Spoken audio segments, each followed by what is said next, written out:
Hai, selamat datang di Selin Audio Channel.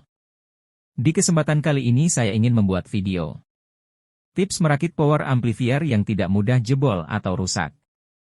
Jangankan ombro atau rakitan, amplifier build-up saja jika salah dalam instalasinya bisa membuatnya segera jebol tidak butuh waktu lama dibunyikan. Dan biarpun ombro atau rakitan jika benar dalam perakitannya dan instalasinya akan aman-aman saja walaupun diputar secara non-stop. Hal yang perlu diperhatikan untuk merakit power amplifier agar tidak mudah jebol. Pilih desain kit power amplifier yang baik. Power amplifier bekerja secara bertingkat mulai dari pemrosesan sinyal di bagian osilator untuk mengubah sinyal dengan impedansi yang sesuai sebelum masuk ke tingkat penguatan. Di dalam tingkat penguatan sinyal audio akan dikuatkan amplitudonya sesuai dengan kebutuhan output amplifier. Di tingkatan ini juga ditambahkan setelan bias supaya kinerja amplifier menjadi optimal dan aman. Rangkaian power amplifier juga harus bisa mengatur tingkat tegangan dan arus yang sesuai untuk menggerakkan beban speaker. Settingan bias yang tepat dan zero DCO. Bias adalah arus kontinu, DC, yang mengalir melalui transistor penguat amplifier. Bias diperlukan untuk menjaga transistor supaya beroperasi dalam kondisi yang linear dan optimal. Bias yang tepat membantu menghindari distorsi crossover dan distorsi lainnya yang dapat mempengaruhi kualitas reproduksi audio.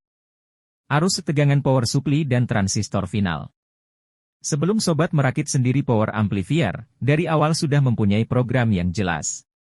Power amplifier tersebut akan digunakan untuk apa? Subwoofer, midley atau tweeter? Berapa kisaran daya keluaran yang ditargetkan? Jika sudah memiliki program misalnya ingin sebuah power amplifier dengan daya sekian watt untuk mendorong low mid maka dari awal sudah mempersiapkan berapa ampere dan tegangan dari trafo yang akan digunakan. Speaker dan impedansi. Sobat harus memahami bahwa semakin rendah impedansi dari speaker maka arus yang disedot oleh driver amplifier semakin berkali lipat besarnya. Jangan diputar sampai batas clipping. Gunakan set rangkaian transistor final yang pas. Jangan menggunakan barang palsu. Kabel speaker. Untuk sound lapangan terkadang rumah sohibul hajat ada di pedalaman gang dan speaker harus ditaruh di pinggir jalan. Kabel speaker yang terlalu panjang akan mengganggu impedansi speaker karena semakin panjang kabel maka hambatan listriknya akan semakin besar. Hati-hati memutar lagu DJ Check Sound dari YouTube. Lo apa hubungannya? Biasanya pengepoat lagu DJ di YouTube sudah mengingatkan bass gempa bumi, bass gunung meletus, bass bom atom DLL.